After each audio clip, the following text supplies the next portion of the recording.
Hello hackers and friends, I'm back again. I made chapter 1 of November night a few minutes ago, so I'm on chapter 2. So this one is called Bradley's Nightmare. You guys were pretty quiet in your room, the father said. Were you hatching some evil plan? He grinned. No, but we think the new neighbors are going to build something in their backyard, Bradley said. They might cut the tree down. How do you know? Her mother asked. She passed the plate full of fried chicken. Brian is spying on them with the binoculars, Bradley said. Mr. and Mrs. Sargent are from Florida, the boys' father said, passing the green beans to Josh. Oh. A lot of people in Florida have swimming pools in their yards. Maybe the Sargents are going to put a swimming pool. Sweet, Josh said. They could hire me to keep it clean. I'll bet they're going to plant a vegetable garden, Mrs. Pinto said. I think Martha Sargent misses her garden in Florida. Mom, it's almost Thanksgiving, Bradley said. Why would they plant a garden now? You're right, honey, their mom said. I meant in the springtime.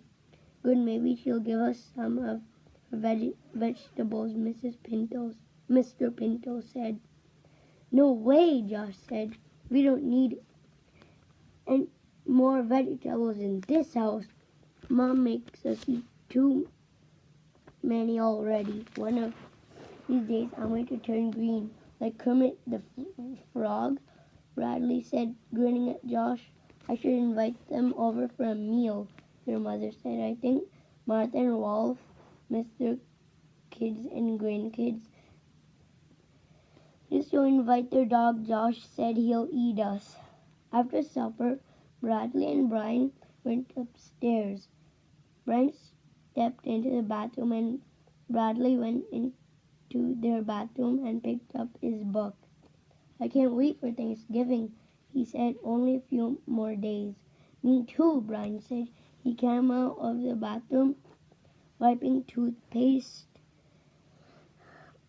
off his tin. Pumpkin pie, ice cream, mashed potatoes. He kneeled in front of the window and looked out. Oh my gosh, Bradley, come and see. Wait, guys, I'm just looking at something. Okay. Bradley jumped off his bed and knelt next to Brian. The dead tree was hidden from sight. The neighbors had dropped a huge blue trap around the tree. The trap hung from the branches all the way to the ground. It was like a big blue tent with the tree inside. Suddenly a light went on inside the trap, making it glow. Mr. and Mrs. Sargent were in there.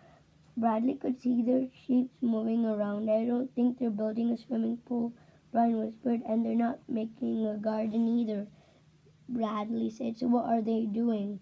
Or if Mr. and Mrs. Sargent are spies, Brian whispered, or bank robbers. Maybe they're borrowing money they stole from this latest robbery. We need to get inside that trap. We, Bradley said. Yeah, you, me, Lucy, and Nate, Brian said. Let's call them.